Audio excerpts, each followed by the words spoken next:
भक्तों, ओम नमः शिवाय। श्री शिवाय नमस्तुभ्यम। जय श्री महाकाल। जी हाँ भक्तों, क्या आपका भी जो बच्चा है उसका जो मन है वो पढ़ाई लिखाई में बिल्कुल भी नहीं लगता। आप लोग बहुत ज़्यादा परेशान हैं उसकी पढ़ाई को लेके कि आखिरकार उसका जो मन है वो पढ़ाई की ओर क्यों नहीं लगता, पढ़ाई की ओर आकर्षित क्यों नहीं होता। तो आपको परेशान होने की बिल्कुल भी आवश्यकता नहीं है, क्योंकि आज जो मैं आपको उपाय बताने वाला हूँ, अगर आपने उसको ध्यान से सुन के और अच्छे तरीके से कर लिया तो अवश्य रूप से सारी की सारी इच्छा, मनोकामना सब की सब पूरी होगी और आपका जो बच्चा है वो पढ़ाई की ओर आकर्षित होगा ही होगा। क्या करना है, कैसे करना है, पूरा का पूरा मैं आपको बताने वाला हूँ। तो देखिए, आपको पता होगा कि पूज्य गुरुदेव की जो कथा होती है उसमें लाखों की भीड़ आती है। कैसे भीड़ आती है? लाखों की भीड़ आती है। और जब गुरुदेव की कथा में लाखों की भीड़ आती है तो वहाँ ज़्यादातर जो भक्त होते हैं वो क्या करते हैं, पत्र के द्वारा अपनी इच्छा और पत्र के द्वारा अपनी मनोकामना जो होती है वो गुरुदेव तक पहुंचाते हैं। तो अभी गुरुदेव की कथा चल रही थी, आज से 4 से 5 महीने पहले की बात है। गुरुदेव की कथा चल रही थी और गुरुदेव की कथा में लाखों की भीड़ आई। अब जब गुरुदेव की कथा में लाखों की भीड़ आई तो वहाँ ज़्यादातर जो भक्त होते हैं उन्होंने क्या किया, पत्र के द्वारा अपनी इच्छा और अपनी मनोकामना जो थी वो गुरुदेव तक पहुंचाई। अब जैसे ही गुरुदेव के पास पत्र पहुंचा और गुरुदेव ने पत्र पढ़ा तो वहाँ गुरुदेव ने देखा कि ज़्यादातर जो भक्त हैं उनकी क्या है, केवल और केवल एक ही इच्छा और एक ही मनोकामना है, क्या कि गुरुदेव हमारा जो बच्चा है ना, इसका जो मन है वो पढ़ाई की ओर आकर्षित नहीं होता, कृपया करके कोई उपाय बता दें। हम लोग बहुत ज़्यादा परेशान हैं उसकी पढ़ाई के लिए कि आखिरकार हमारा जो बच्चा है वो पढ़ता क्यों नहीं है।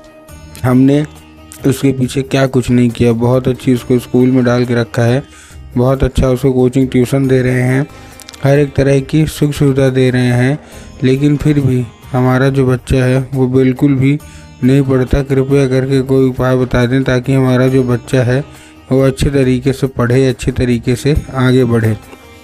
अब जैसे ही गुरुदेव ने देखा तभी गुरुदेव ने 2 से 3 उपाय बताया और कहा केवल और केवल ये उपाय कर लेना, तुम्हारा जो भी बच्चा है जिसका भी मन पढ़ाई लिखाई में नहीं लगता, अवश्य रूप से उसका जो मन है वो पढ़ाई की ओर आकर्षित होगा ही होगा। अब जैसे ही गुरुदेव ने उपाय बताया तो लोगों ने जा जाके इस उपाय को घर में करना शुरू कर दिया। अब जैसे ही लोगों ने जा जाके इस उपाय को घर में करना शुरू कर दिया, वही लोग गुरुदेव की कथा में मात्र 1 से 1.5 महीने के बाद वापस आए। अब जैसे ही वही लोग गुरुदेव की कथा में वापस आए तो उन्होंने क्या किया, फिर से एक बार गुरुदेव को पत्र लिखा, लेकिन ये वाला जो पत्र था ये गुरुदेव को धन्यवाद के रूप में पत्र था कि गुरुदेव धन्य हो आपका, आपके द्वारा बताया गया उपाय हमने कर लिया है, हमारी सारी इच्छा मनोकामना भी पूरी हो गई है। हमारा जो बच्चा बिल्कुल भी नहीं पढ़ता था, अब वो बिना कुछ बोले बिना कुछ कहे केवल केवल पढ़ाई ही पढ़ाई करता है। कृपया आपका कोटि कोटि धन्यवाद। तो देखिए, जो लोग भी मेरी आवाज़ अभी सुन रहे हैं ना, अगर आपको भी जानना है कि आखिर ऐसा कौन सा उपाय है जिसको करने मात्र से इच्छा मनोकामना पूरी हो जाती है, तो चलिए हम बताते हैं आपको आज की इस वीडियो के माध्यम से कि आपको करना क्या है। तो बस उपाय ध्यान से सुन के अच्छे से करिएगा ज़रूर। तो देखिए, जो हमारा पहला उपाय है इसमें आपको 3 काली तिल लेना है और साथ में आपको लेना है 1 धतूरा। तो 3 काली तिल ले लिए, 3 काली तिल के साथ आपने ले लिया क्या, 1 धतूरा, ठीक ले लिया। लेने के बाद आपको करना क्या है, जैसे आपने ले लिया, लेने के बाद आपको सबसे पहले अपने बच्चे को भेज देना है कहाँ, सीधा शिव मंदिर। अब जैसे ही आपका बच्चा शिव मंदिर पहुँचेगा, शिव मंदिर पहुँचने के बाद उसको बोलिएगा कि दक्षिण दिशा में खड़ा हो जाए और उत्तर की ओर अपना चेहरा कर ले। अब देखिए, दक्षिण और उत्तर में ना बहुत सारे लोग कंफ्यूज होते हैं कि दक्षिण क्या है, उत्तर क्या है, हमको थोड़ा साफ साफ बताओ। तब गुरुदेव ने साफ साफ बताया है कि आप जिस भी शिव मंदिर जा रहे हैं उस शिव मंदिर का जिधर साइड जलाधारी होगा आपको अपना चेहरा उधर साइड करके खड़े हो जाना है, ठीक। खड़े हो गए, खड़े होने के बाद आपको क्या करना है, एक नाम लेके, कौन सा, महादेव का बहुत ही सुंदर सा नाम है, श्रम्भेश्वर महादेव। तो आपको करना क्या है, आपको श्रम्भेश्वर महादेव का नाम लेके और उन्हीं का स्मरण करके आपको चुपचाप क्या कर देना है, अर्पित कर देना है बस। पूज्य गुरुदेव कहते हैं कि अगर आपने ऐसा कर लिया तो अवश्य रूप से इच्छा मनोकामना जो है पूरी होगी ही होगी। और आपका जो भी बच्चा है ना, जिसका मन पढ़ाई लिखाई में नहीं लगता, अवश्य रूप से उसका जो मन है वो पढ़ाई की ओर आकर्षित होगा ही होगा। ये था कौन सा हमारा, ये था हमारा पहला उपाय। अब हम चलते अपने दूसरे उपाय की ओर। अब देखिए जो हमारा दूसरा उपाय है, इस उपाय में आपको करना क्या है, सिंपल सा। जो हमारा दूसरा उपाय है इसमें आपको एक लाल फूल चाहिए, ठीक। लाल फूल ले लिया। लाल फूल लेने के बाद आपको करना क्या है, आपके घर में माता सरस्वती की फ़ोटो या मूर्ति होना अति अनिवार्य है।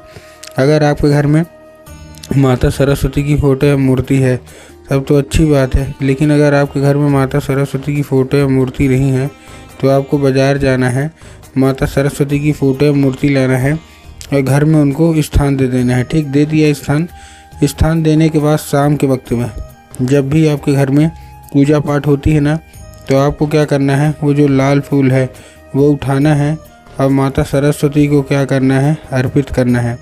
अब जैसे आप माता सरस्वती को अर्पित करेंगे, माता से उसको औषधि के रूप में मांगना है कि माता कृपया करके हमको इसको औषधि के रूप में प्रदान करिए। अब क्या होगा, अब ये औषधि का रूप ले लेगा। अब आपको करना क्या है, उसी रात जब आपका बच्चा अच्छे तरीके से खाना पीना खा के सो जाए तो आपको लाल फूल जो है वो उठाना है और अपने बच्चे के माथे पे 2 से 3 बार आपको क्या कर देना है, फेर देना है बस। पूज्य गुरुदेव कहते हैं कि अगर आपने ऐसा कर लिया तो उस फूल के जरिए स्वयं माता जो सरस्वती हैं वो उसके दिमाग में प्रवेश कर जाएंगी और उसका जितना भी दिमाग इधर उधर के कामों में लगता है वहाँ से न लग के केवल जो दिमाग है वो पढ़ाई की ओर आकर्षित होगा ही होगा। ये था कौन सा हमारा, ये था हमारा दूसरा उपाय। अब हम चलते अपने आखिरी उपाय की ओर। अब आखिरी उपाय में देखिए आपको करना क्या है। आखिरी उपाय में सिंपल सा आपको लेना क्या है, केवल और केवल आपको लेना है एक पान का पत्ता।